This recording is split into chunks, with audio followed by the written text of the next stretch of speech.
Back in the glory days of online gaming, things are actually pretty cool. You could go to the store, buy a game, and a lot of the time it would be a mostly polished, full-fledged experience. And then if the game was successful, a lot of the times the developer and publisher would sometimes release extra content for the community as almost a thank you for supporting the game, and almost as goodwill to the community so that the community will continue to support their future endeavors as a company. What was some of your favorite maps out there on Halo 1? Let's hear it. Coagulation! What was that? Blood Goats! Blood Goats! Bloodly. Anybody got any guesses to what the new map's gonna be? Daryl? Coagulation! A lot of good answers. So ladies and gentlemen, boys and girls, mothers and fathers, stepchildren and pets. Let's bring it out, y'all. We're going to introduce, direct from Bungie, for the first time ever, right here, just for you, a new map for Halo 3. It's back. Let's check it out, y'all. Here it is. In 2003, Stop you stalling. might have called it Chill Out. Well, half a decade later, in 2008, we're calling it Cold Storage. Come on, y'all, give it up, y'all. And if the game was really successful, the game would be supported even longer term with additional DLC. Essentially, additional content that players could pay for a fraction of the total cost of what they paid for the game to get even more experiences that refresh the game to a newer state. Call of Duty World at War was probably my first experience with DLC in games, and to this day, I still think they did it pretty well. For $60, I got the base game with a full campaign, a multiplayer with 13 multiplayer maps, and a really fun bonus zombies mode. A few months later, a free map was added into the game called Macon Day, which was a daytime variant of an existing map, but it did change up a lot of routes and stuff. And then, the first ever DLC I purchased, Map Pack 1, which included 3 brand new maps and a brand new zombies map, which was way bigger and more complex than the previous little bunker that we had been hiding out playing zombies in. This 2009 map pack cost $10, 800 Microsoft points. We would go on to release 2 more map packs for World at War, both that I also bought, which also included 3 more maps, and each time a new zombies map that was even crazier and cooler than the one before it. And then they did a bundle where you could get all of the map packs for a discounted price. Nowadays in Call of Duty, they sell individual character skins for multiplayer that cost the same or more than what it would have cost to buy the 3 map packs back in the day. Microtransactions and DLC in games have gotten ridiculous over the years, and while there are some games that build their entire model of financing the game around microtransactions, there's a difference between the small, occasional purchase for a really cool looking skin for your character in a free-to-play game, and a very expensive purchase in the form of a microtransaction in a game that you've already paid money for, and there's just a bunch of other different types of examples of really egregious microtransactions. I mean, when we start looking at microtransactions for things that are in the triple digits, you start to wonder what happened. Let's back up a little bit. You see, I have a very love-hate relationship with GameStop. I, of course, have a lot of fond memories of getting games at GameStop and it being one of my favorite stores to go and visit, like in the mall or something like that. At the same time, though, GameStop definitely had a reputation of buying back used games for nickels, selling newer games used for a very high price, not giving players the original box that goes with a game. The list goes on with some of the weird things that GameStop had done over the years. But there was a benefit back before everything went digital, where at least if you bought a physical game, you could potentially trade it back to GameStop for value, which was easily accessible, more easily accessible than if you bought physical games today and then you had to like sell it on eBay or something and go through all that. You also could save money by buying a game pre-owned, which was great for the consumer. But I have a feeling that some of the biggest gaming publishers didn't like the fact that a lot of their games were being resold to new players, and in that resale market, no money would go directly to them. With DLC becoming more popular and more accepted in online gaming space, more publishers were okay with kind of adding on some extra bonuses for players who bought the game brand new rather than players who would buy the game pre-owned. It started with pre-order bonuses where you would get like an extra cosmetic if you pre-ordered the game ahead of time, or there would be some sort of code that you would get in only new versions of the game that once you redeemed the code, you obviously couldn't get that content if you bought the game used, like the Halo Reach Recon helmet variant. But as more time progressed, this evolved into more egregious things, like sometimes full features of games being completely cut off if you purchase the game pre-owned because access to the certain mode was restricted with the code included in the game for new players. Remember when the Xbox One was announced and they got a lot of shit because they were going to do this like always on type thing? It was going to be like a digital market tied to your account. And their whole presentation of the Xbox One was like really bad, which caused a lot of people who were Xbox 360 loyalists to jump ship to PlayStation, who kind of just memed on Xbox and was like, hey, here's how you can trade games with your friends. Of course, Xbox would backpedal these decisions and change a lot of the planned functionality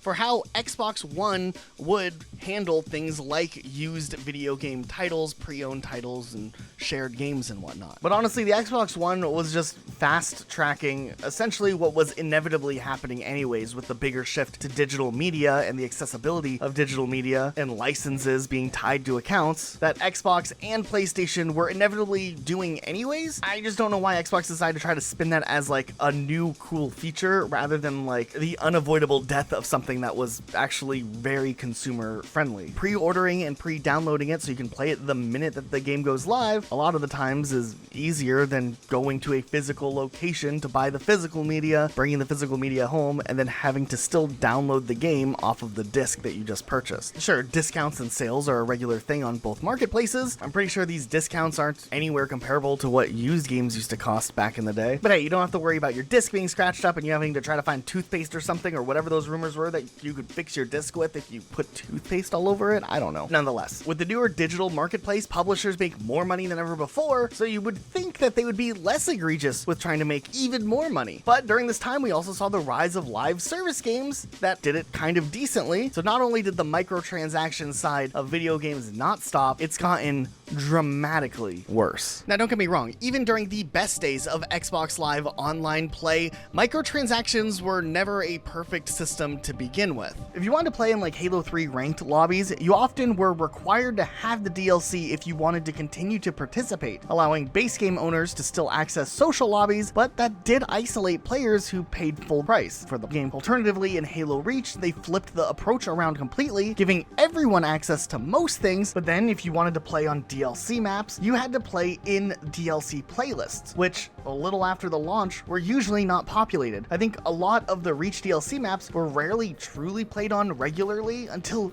years later when the whole game's map collection would be added into the Master Chief Collection. When these map packs originally came out, I don't think they were very accessible to the people who had spent money on them. Call of Duty might have been an example early on we looked to as a company doing DLC right, but that reputation definitely did not last for Call of Duty's entirety. Matter of fact, today I think Call of Duty has some of the most predatory microtransactions in the industry, specifically for a game that you have to pay $70 just to gain access to. And it's even weirder because Call of Duty has yet to commit to whether or not they really want to go full in on doing a live service type system or if they want to continue their yearly releases. They're kind of doing both. But hey, if people keep buying it, why should you stop? Look at recent Call of Duty and you'll see what I'm talking about. 2019, Call of Duty Modern Warfare releases. It's like a reboot to the Modern Warfare series. It's pretty critically acclaimed. At launch, there aren't any real egregious microtransactions for skins. You have to earn a lot of them in-game. And as the game's life continued on, skins would be introduced, but also a free-to-play Battle Royale experience would be introduced as well. It's like, all right, so there's some free content being provided here. So if they want to model like, you know, their microtransactions off of like what Apex does or Fortnite, fair enough, I guess. But Warzone already was doing some weird things. Not only were skins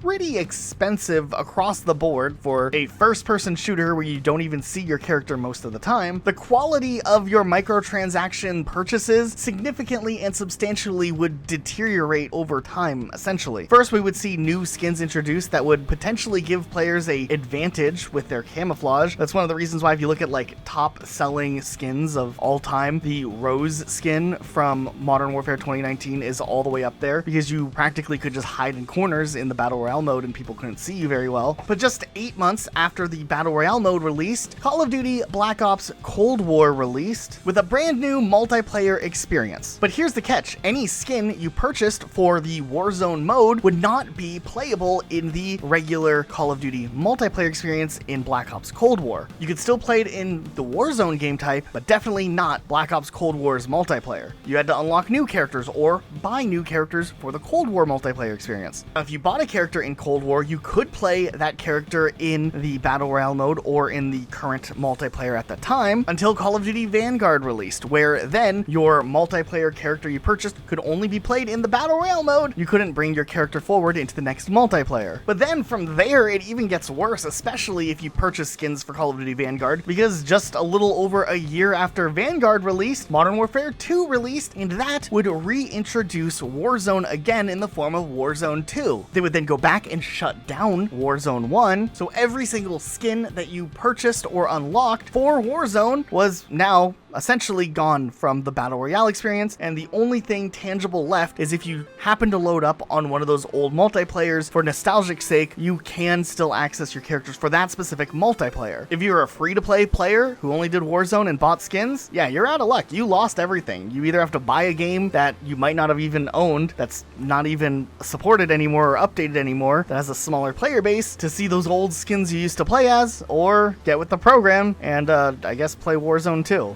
So Modern Warfare 2 was a fresh start, just like when Call of Duty 2019 released, and at least when Modern Warfare 3 came out, despite the fact that that game was not even a complete game to begin with, it was a slapped together whatever that game was, they did let you carry your skins and weapons over into Modern Warfare 3's multiplayer, though I suspect that they purposely made the Modern Warfare 3 weapons stronger than the Modern Warfare 2 weapons, so that people would use those, engage with those, buy skins and weapon blueprints for those weapons, and continue to buy stuff rather than using the stuff that they might have already purchased or unlocked. But similarly, when Black Ops 6 comes out, we're going to be running into the same situation as we ran into with the first Warzone experience. Our skins won't be able to transfer forward into Black Ops 6 like they could with Modern Warfare 2 and 3, so we're expected to buy new skins for the multiplayer expansion, which will also work in the Warzone mode, until maybe inevitably they decide to shut off Warzone 2 and launch Warzone 3, or whatever else is next. And we're not talking like, oh, you know, what's wrong with a $5 skin? You can buy a new $5 skin every couple of years. What's the big deal? These aren't $5 skins. This is like egregiously expensive in some cases. Earlier this year, Modern Warfare 3 released a bundle known as the Gassed Up bundle, which was 3,400 COD points, equivalent to like $34. But the closest tier you could buy was the $40 tier to get the 5,000 coins you needed. And what, you got some weapon variants, some skins, and double XP and weapon XP? Sweet. There was, fortunately enough, outcry from the Call of Duty community. Call of Duty allegedly said it was a pricing error and reduced the price to 2,400 points, $24, which is still a lot of money, and then refunded the difference of 1,000 points to those who did buy it and spent that much money. Apparently, data miners who had been looking at the store for a while said that the price had been 3,400 for the longest time, and it was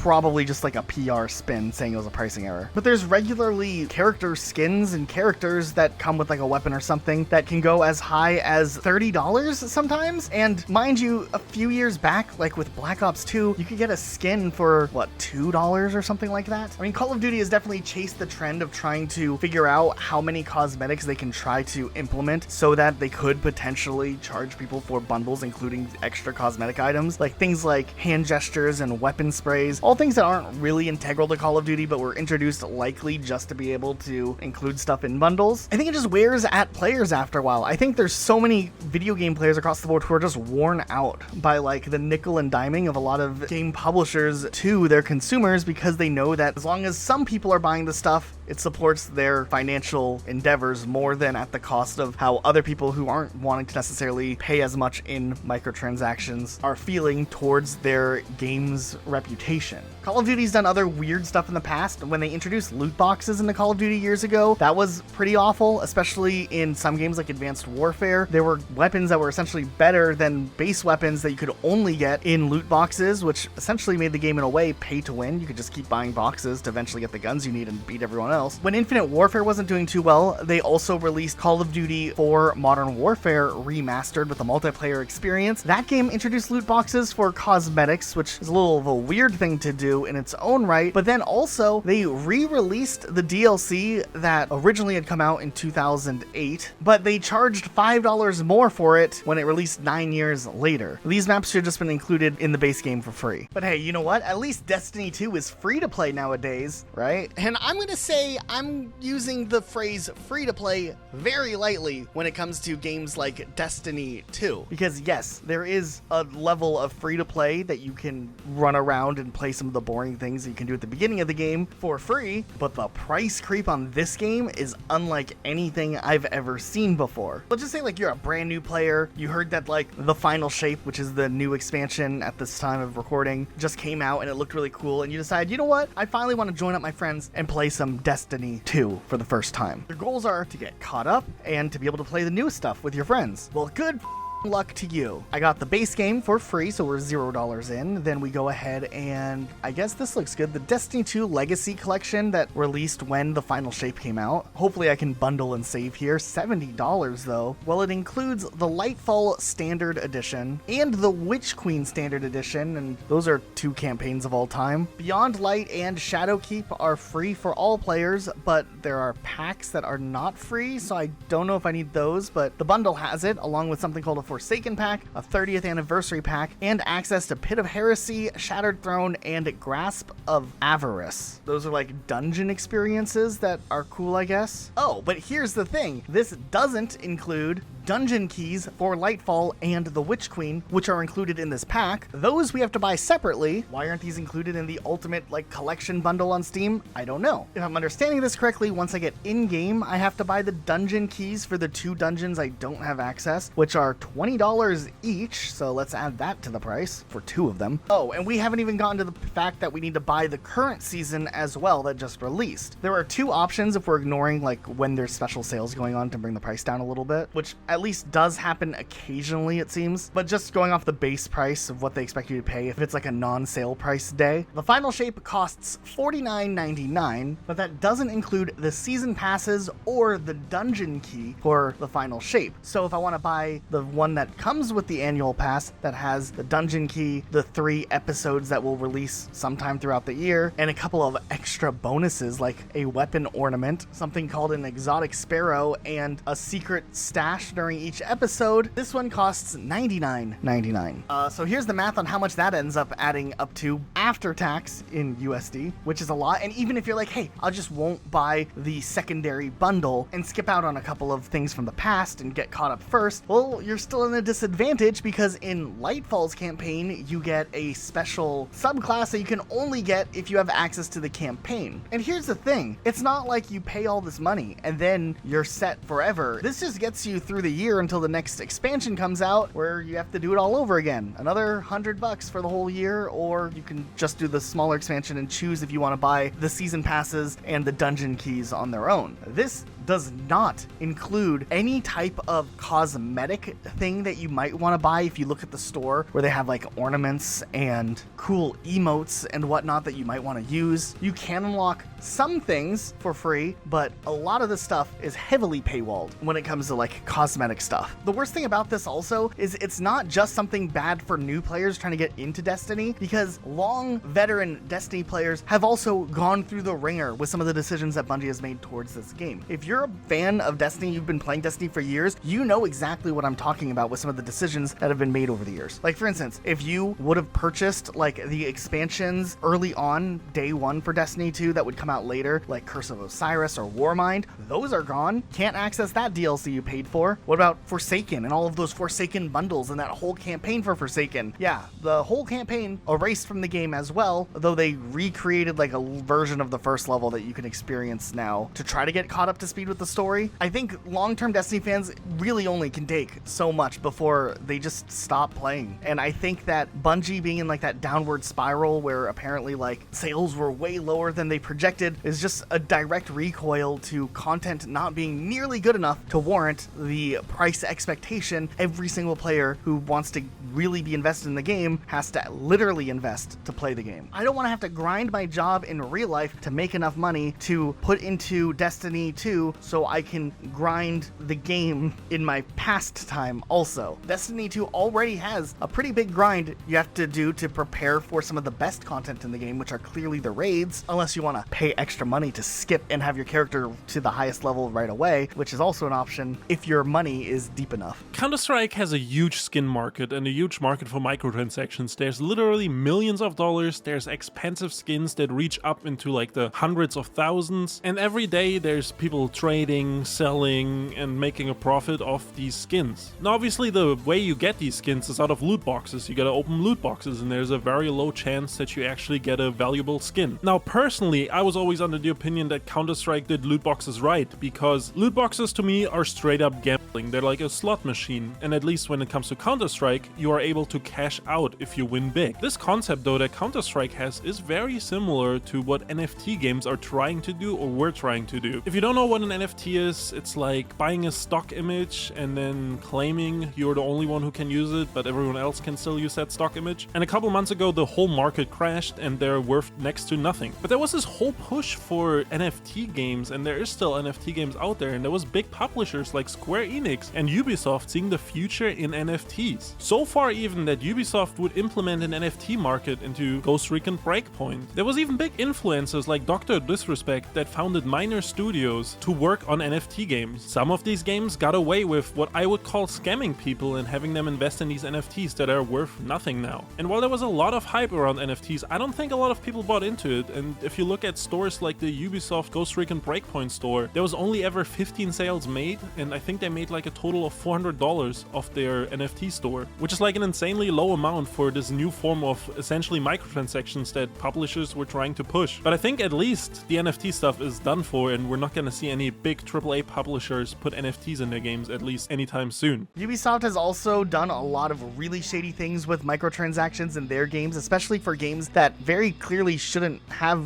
microtransactions in them to begin with. Like, I remember in the Assassin's Creed Origins release, there was a lot of talk about how Ubisoft decided to include a store where you could essentially spend real money to get very powerful weapons earlier on than you typically could go and get in the game. Now, you could go on a quest line and unlock the weapons legitimately, or just, spend some money and get access to the weapon faster. I feel like that dilutes the experience of playing a single player game in the first place. It's like paying money to get access to cheat codes for your own single player game, which, what's the point? I mean, if you wanted to play around with cheat codes after you've played through the game and experienced it, like old games used to let you do a lot of the time, just entering a button combination to get access to something, that's one thing. But for this, I don't know. I always felt like that was a really weird decision, and Ubisoft would experiment with a lot of weird decisions as well. Like FarCry 5, for example. This game added the option for players to purchase experience boosts so that they could level up their single player character faster. Once again, another just weird decision. I'm sure some people purchased it, and most people probably didn't purchase it and played through the game normally, but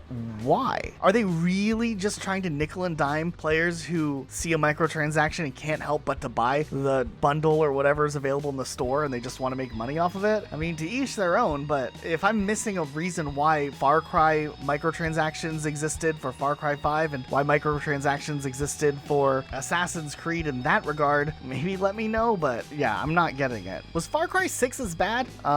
Luke, look into that, and then if it is bad, record a section about what's going on with Far Cry 6. Yes, actually, Far Cry 6 seems to be even worse. They got even more stuff in the store that is even more expensive and overpriced, from bundles that feature skins from Rainbow Six Siege or Assassin's Creed, to equipment like weapons or even weapon charms now, to even cars or other forms of transportation that are now just purchasable with microtransactions in a single-player campaign. Also, they sell multiple different map intels that tell you like the position of different loot stashes and like hidden things that you would usually be having to find on your own or look up a guide for. But here you can just pay a couple dollars and just have it on your map. I did read that there's a very slow way later on to unlock it after you finish the game, but I mean, I don't know, at that point, you just finished a single player game. Why would you have to spend more money on it or even want to spend more money on it? We talked a lot about companies like EA, Ubisoft, or Microsoft and their greedy microtransactions, but there's one company that comes to mind when I think about outrageously priced microtransactions, and that company is Riot Games. Riot Games Games has two big games, League of Legends and Valorant. And this is information I usually wouldn't volunteer, but I've been playing League of Legends for like 13 years, and I've spent my fair share on skins. In the early days of League of Legends, there was skins priced from $5 to like $15. $50 being the more involved skins that had like lots of animations or sounds to it. And then eventually they introduced something called an ultimate skin, which was a $30 skin that had like really special effects and was just like a very unique skin. But since they only did release one of these skins once a year, it wasn't really that bad. It didn't feel overwhelming, there being just one $30 skin each year. When they released Valorant though, I feel like everything changed in their price policy. Now all of a sudden you had these skin bundles that were being sold for like $100, $200 that people were just regularly buying. Don't get me wrong, the skins are cool looking and you can tell there's a lot of work put into some of the skins. But regularly putting out $100 or $200 bundles is crazy actually. And I think they do this thing where all the skins individually would come up to cost $200 and they'll sell you a bundle, they'll give you a discount for $100. But they are the ones setting these high prices. And it's not like you can just buy these skins later once the bundle is gone. They'll have to show up in your daily shop where you only see 4 skins each day. Though it seems to be working for them and people keep buying these pricey skins that honestly have no real value. It's not like Counter-Strike where you can resell the skins. They even recently took it a step further with League of Legends and started selling a skin that is almost $500. Now honestly, no skin is worth $500, especially if you can't resell it. This is like some limited edition skin for the player Faker, who is probably the best League of Legends player of all time, like multiple world championships and stuff. And the funny thing about it is they put out this like $500 skin, but the guy himself doesn't even use any skins when he plays the game. Here's a screenshot of him playing in a pro match where the players have free range to select any skin. And what does he choose? He chooses no skin. He just goes with the base skin. I just think it's really silly to release a $500 skin in the first place and then also make it about a player that notoriously doesn't use any skins and will probably never use the skin. Sports games can especially be very frustrating if you're someone who really appreciates and follows different sports leagues, especially if it's like run by EA or 2K, for example. If you purchase like, I don't know, NBA 2K, you'll see very quickly that you get bombarded with a ton of different things that they want you to pay extra money to gain access to. For a game that you already have to retail and pay into, it's crazy how much of a pay-to-win environment it seems like NBA 2K has, or just like a pay to even have a little bit of fun on top of the base purchase of the game. Like, bam, you need to get this virtual currency. If I'm understanding it correctly, you can spend real money to upgrade your players for game modes like My Team and My Career, which does not give equal footing for other people who don't want to spend extra money after already purchasing the game one time, essentially making the game kind of pay to win. It doesn't matter if you can earn these things for free if other people can just pay money and skip the line. I mean, look at Madden or what was it called now? Soccer, football. They got rid of the use of FIFA recently, but EA's Sports Universe. A big and popular function of these games are the ultimate team modes, which essentially rely on microtransactions as a huge source of income. Even worse though, because players are already expected to pay the base price of the game. These games have the perfect buy packs of cards and build your teams. And the worst thing about these games are, since they're sports games and usually released on an annual schedule, at the end of the season, your progress and stuff is erased and you have to start all over the next season, paying into it again if you choose to. And this isn't like a situation with Call of Duty, right? There's a ton of other first-person shooter games you can go and play if those are the types of games you like to play. When it comes to sports, a lot of these companies establish exclusivity deals directly with their leagues to use the likeness of the actual teams that are used in the real world, which means that if a competitor comes around and makes a much better football game, for example, they can't use any of the teams from the NFL. They have to come up with their own fictional universe. The NFL won't even entertain the idea of featuring teams in another game because they're in an exclusive contract directly with EA. There have been multiple class action lawsuits against EA that EA agreed to settle and pay out because they do somewhat have a monopoly on the industry, but the cost of settling out these lawsuits is much obviously far, far less than the earning potential that they have here. Back in the day, before these exclusivity deals, you had options of different games to play if you didn't like Madden. This was before microtransactions even, but I remember playing the Blitz games on the N64, and those games were awesome, even if they were more arcade-y. But after the deal went through, the NFL Blitz series ended up having to rebrand brand as Blitz the League, and they had all these fake teams in there, and that probably impacted sales. And long story short, there's a reason we don't see Blitz anymore, really, other than like a random arcade game that came out on the Xbox 360 back in the day. It definitely doesn't seem like things are slowing down either. Games like The First Descendant just came out, which at first I thought was a game about riding bicycles down a hill, but instead it's a free-to-play RPG game akin to Destiny and Warframe maybe. And actually, the game looks pretty promising from a gameplay experience, at least early on. But from what I've seen, now mind you, I've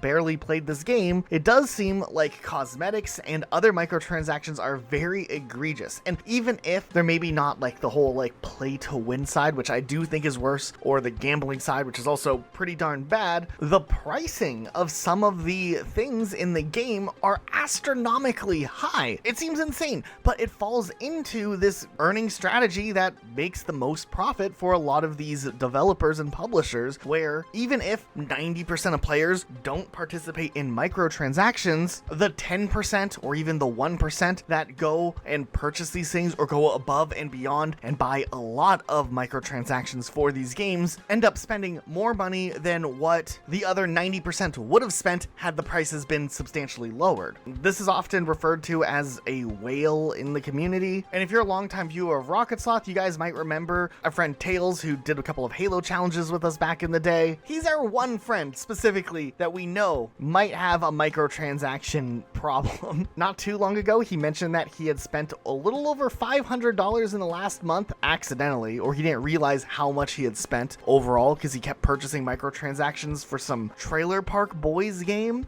What? Tails is the type of guy who will spend $30 on an irrelevant character skin for Rainbow Six and run around as Master Chief, even if he doesn't play Rainbow Six on a regular basis. Like, just for the one night he's trying the game out, he'll buy that skin. I mean, spend the money the way you want to, but I'm just gonna judge a little bit. For years, me and Elijah have been playing this little game called GeoGuessr, and we've been playing it on and off, and the last break we took was like a longer, like 1 or 2 year break. But we went back to the game recently, and we discovered that they completely pumped this little web browser game full of microtransactions, memberships, and other things. If you don't know what the game GeoGuessr is, it's like a game where you get thrown onto like Google Maps, like the street view, and you have to guess where you are basically. Sometimes it's country, sometimes it's city. It kind of depends on which mode you're playing. There's ranked mode, there's like a BR type mode, and it's really fun. At least the game itself is really fun. So back in the day, it was like $1.99 to play like the premium version or whatever. Like, I don't know, it gave you faster matchmaking, gave you access to the Battle Royale mode, which was kind of fun. So $1.99 a month, that was fair. But when we came back, I paid for like the first tier membership, and we discovered that you're limited on playtime. You can only play 5 minutes every 15 minutes. And that's only like 2 rounds of GeoGuessr, and then like the time is up and you have to wait 10 minutes. It's such an insane concept, and I already had paid like $3.99 at that point, and I had to upgrade again to get the unlimited playtime. Also, the website ran so badly when we played it, and it was like just not the same thing. Also, they added like skins for your character that you only see on like this loading screen. You don't actually get to see them in game really, and it's kind of jarring how aggressive they are with the microtransaction in this little game that's based on finding out where you are on Google Maps. Now, there are a lot of other games, obviously, that have had very egregious backgrounds when it comes to microtransactions, DLCs, and expansions. And obviously in a video like this, we can't cover every single one, but there are more that we definitely need to like just kind of like wrap around and talk about, or else this video just isn't complete. Period. Flight Simulator is very interesting to me because I actually do enjoy myself a little bit of Flight Simulator from time to time. Luke has witnessed it firsthand, me playing Flight Sim. Yeah, I always get the clips of him crashing on some impossible like airport. I've pulled off some amazing landings. I never learned how to properly land a plane in Flight Sim, so I have like this head cannon where I'm trying to land an airplane as if like everyone else on the plane who could fly the plane died, and it's up to me to land the plane. Kind of like a snakes on the plane type scenario. And I'd like to see, would I be able to land the plane successfully? Doesn't matter how accurate. And I've pulled some amazing things off. So, do you think you could do it in real life? 50-50.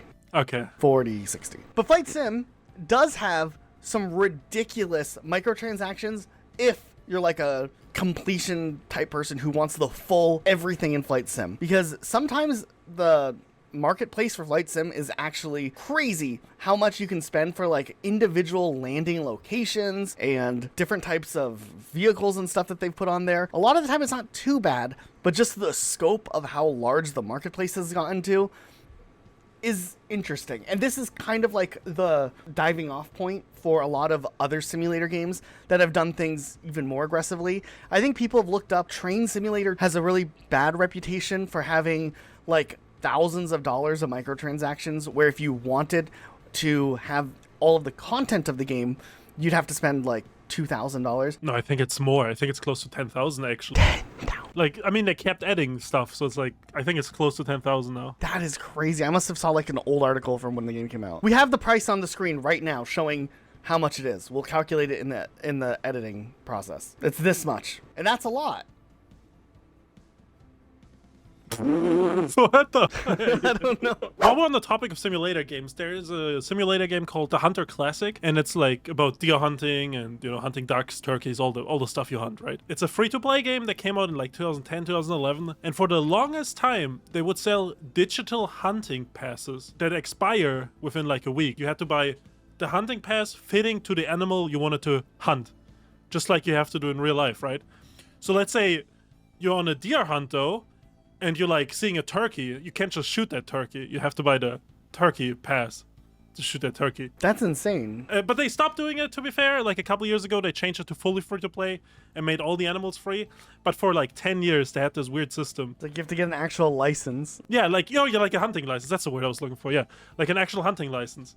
And it's kind of insane. Like, I don't know. That reminds me kind of like Battlefield back in the day, where if you wanted to host like a private lobby or your own server, you had to like pay for the server. Like you had to, like, Battlefield had options for how long like you could set up a server for and like what you wanted to pay for and the size and stuff, which, you know, this might work for like a Minecraft server back in the day, but this is like a console shooter, you know, is very different than like hosting a Minecraft server. And I always felt like that was weird, because in Call of Duty we could get a group of friends together and jump in a private game and play Call of Duty with all of our friends.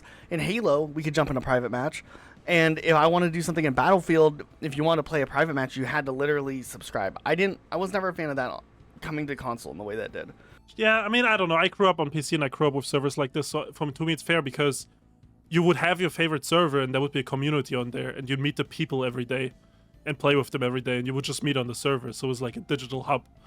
Does that make sense? Right, but why charge extra for that? Well, because, I mean, I don't know how they did with Battlefield, but usually it's like people bought their own servers so they can set up their own rules and their own like maps and stuff. Right, and I mean, that's fine if they want to set up like a server that's like always on or something, but the fact that there wasn't an ability to just do like a private game where you just host it and it only exists for the time that the people are playing or whatever was weird. And I get that maybe you had to pay for dedicated servers, but like, you play Call of Duty nowadays and you can host a private match dedicated server, and that's, you know what I mean? I know maybe this was a little earlier than that, but still, I just never liked the fact that Battlefield was really weird about that, I felt. And mind you, with Xbox games, console games, you're already paying for a service that gives you access to the online That's true. capabilities, right? So, I mean, I don't know how that works with... I don't expect Battlefield to get a cut from Xbox, but I do kind of have this expectation that you're paying for online service, you get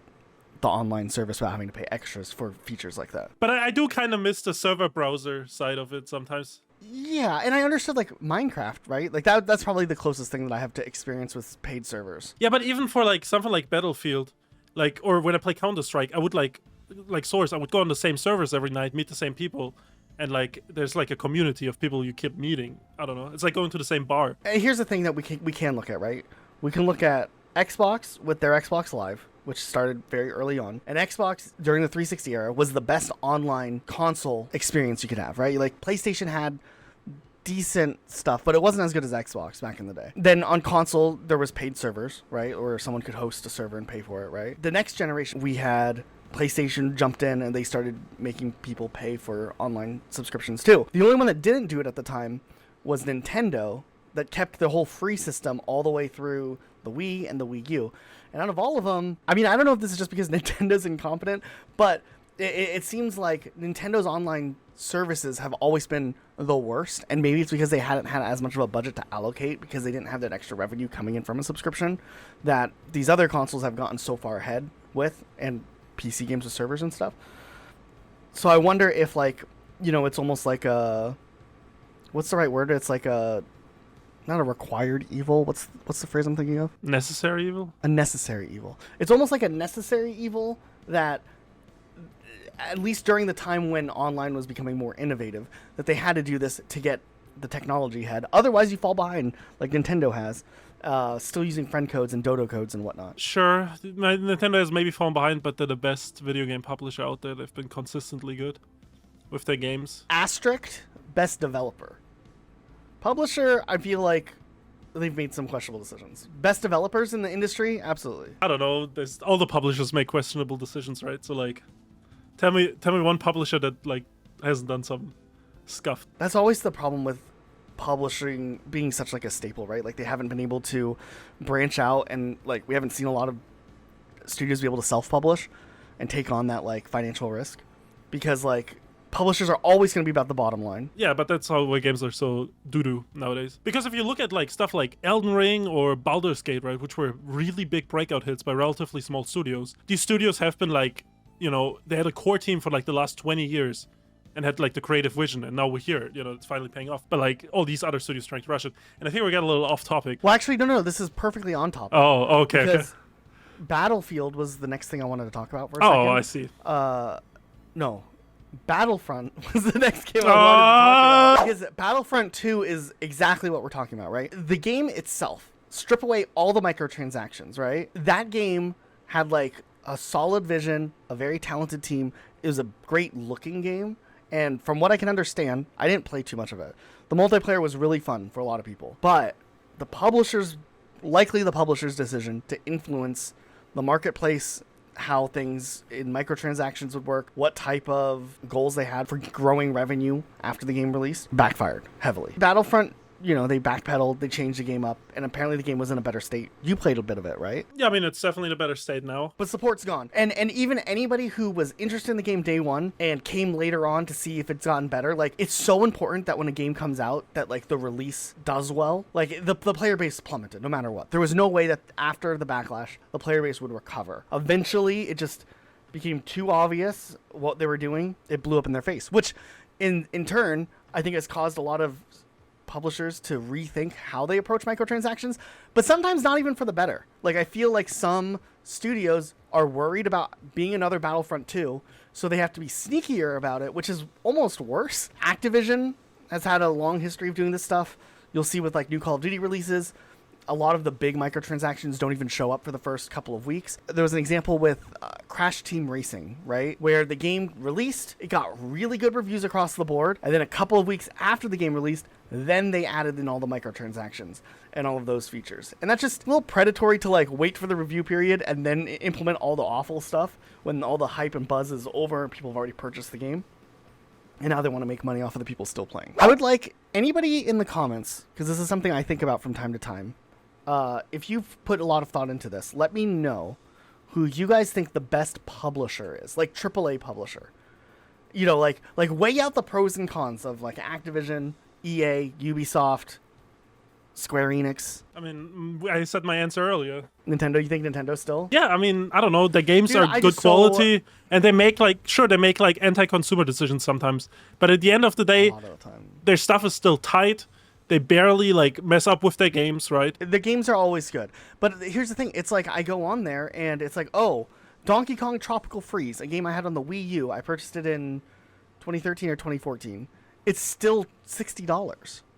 You know, like they never put their games on sale. Like you can never, there's nothing. You know what I mean? I mean, that is valid too. But I don't know. The way I see it is like all these publishers want to spit in our face, right? But at least Nintendo's nice about it. They like spit on our face, but then like kiss us afterwards. Also, I heard The Sims. I don't know all the details, but The Sims 4 apparently.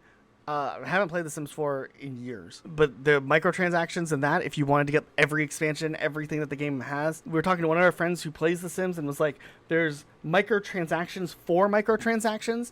So like you can buy an expansion that has like pets and stuff, but then there's expansions for that expansion.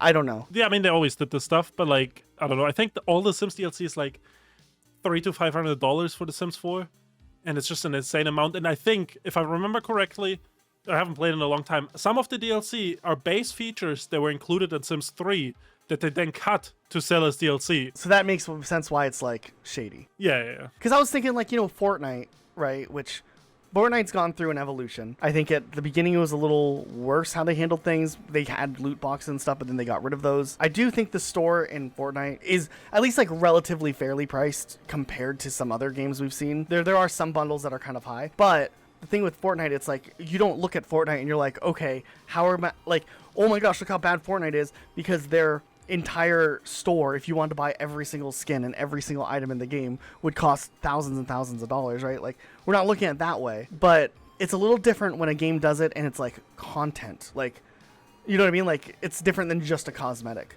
And I think that's the weird thing with The Sims, maybe, because The Sims content and cosmetics kind of go hand in hand. But also there are just straight up content too, right? That's paywalled. So I don't know. Like, also, I don't know how I feel. Like, the game, I paid for the game $60 when it came out, right?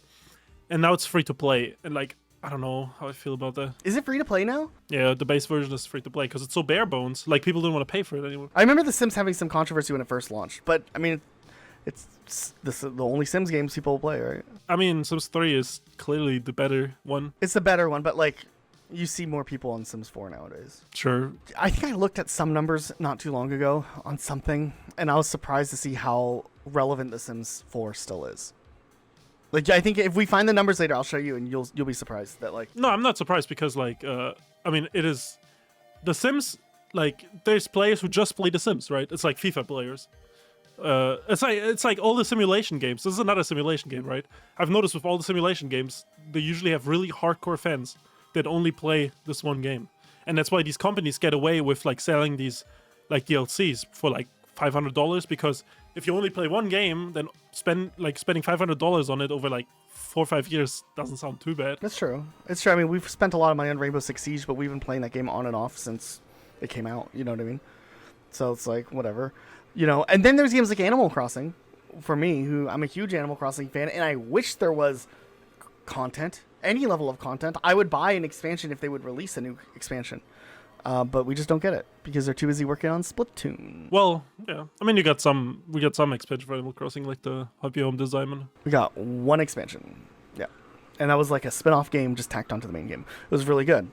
I wish there was more stuff like that, but oh well. One thing that I remembered happening back when Dead Space 3 released was like people finding out that the game had microtransactions to where you could upgrade your guns. Isn't it a single-player game, though? It is a single-player game, and the first 2 games did not have it. You were just like able to upgrade your guns with the stuff you find in-game. But in Dead Space 3, they added the function to speed it up and just upgrade your guns quicker. It's like the Assassin's Creed classic, like what they did in Assassin's Creed, just like skip a lot of the core motivation in the game just to get straight to having the good stuff. Right, and that was actually something EA did for another game, Mass Effect 3. They added like these, they were called like resource packs, and in multiplayer you could like buy them and it would speed along the unlocks of weapons and stuff. That's so weird. Yeah, I don't know. I don't remember how it quite worked, but I remember that was also a thing they did. So I don't know. At that time, EA was just trying to squeeze out an extra like $5 to $10 out of every player with like these like booster packs or whatever they call them. Like, do you remember Middle Earth: Shadow of War? Yeah, it's like the Lord of the Rings game, right? Yeah, like how a lot of people were like really like that game usually has a pretty good reputation, but there was like a little period of time where they had like loot boxes in it, which I feel like is such a weird game to have loot boxes in, and eventually they ended up phasing them out. But I just felt like, why?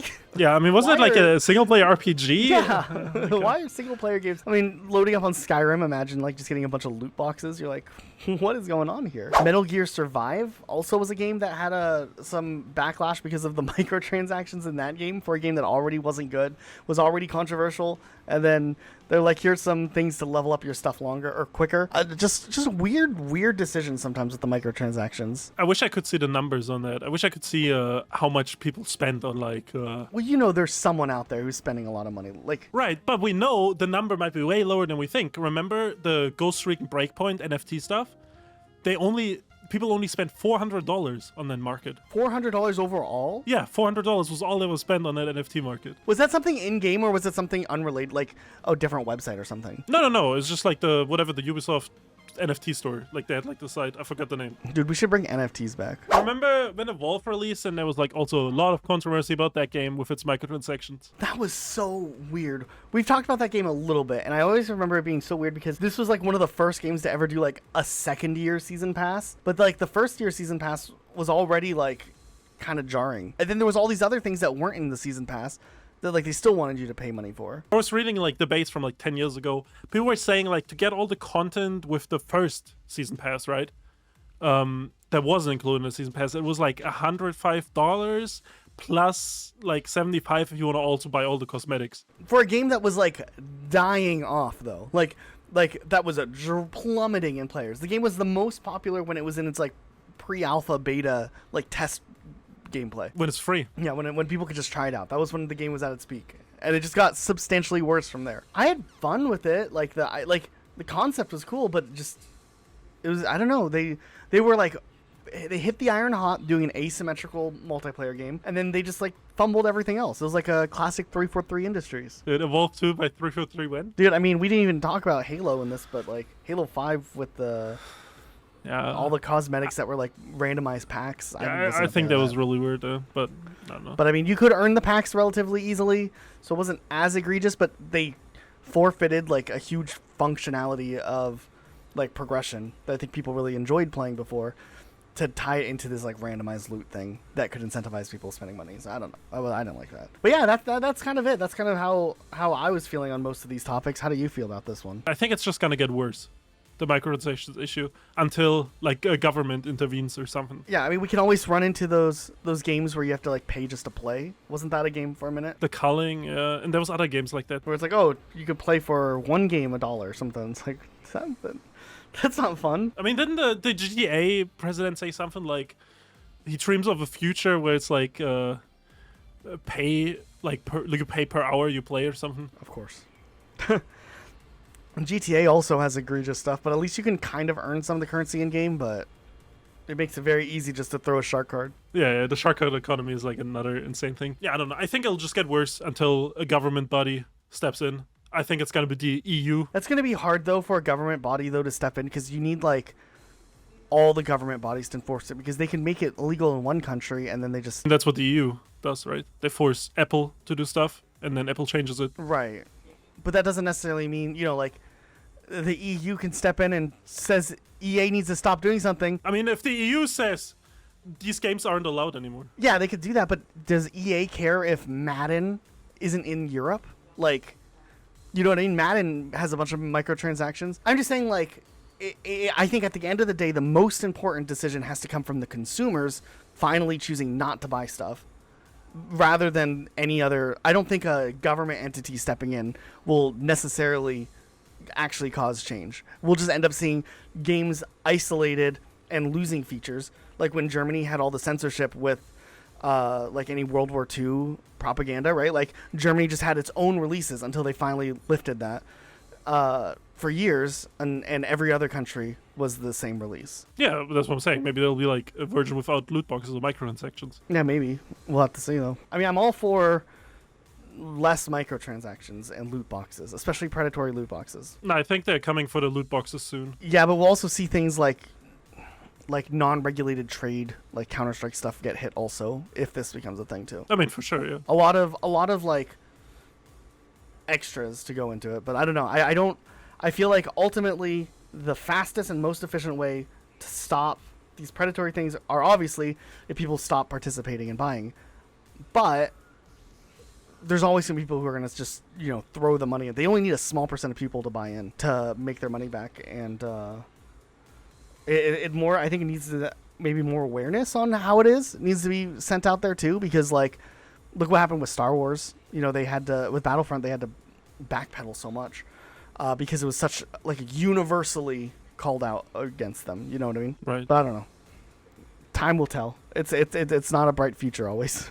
No, I think it'll go worse, way worse. We can appreciate the games more that don't do it, though. The very few games that come out that don't do it. Yeah, usually small studios that are barely able to survive. All right. Well, anyways, guys, if you enjoyed this discussion, maybe make sure you're subscribed for more videos like this. If you like to hear us chat about things, even if you're on TV, the extra click, I know it takes an extra second, but it does help us out a lot. The like button also helps. Also, huge shout out to our patrons, making this whole extra section even possible. Otherwise, our videos would be much shorter. We'd have a lot harder time making our videos, and we just appreciate you guys a lot. So if you guys want to pledge any money, if you're new, you want to throw a few dollars our way, that'd be cool too, but you don't have to. That's fine also. Anything else that you want to add? Use our code on gamersubs.gg. They give us a fair cut, so you get 10% off, and you support our show directly, so that works too. But yeah, all right, I think that's it though. So GG. We'll catch you guys all soon with another video.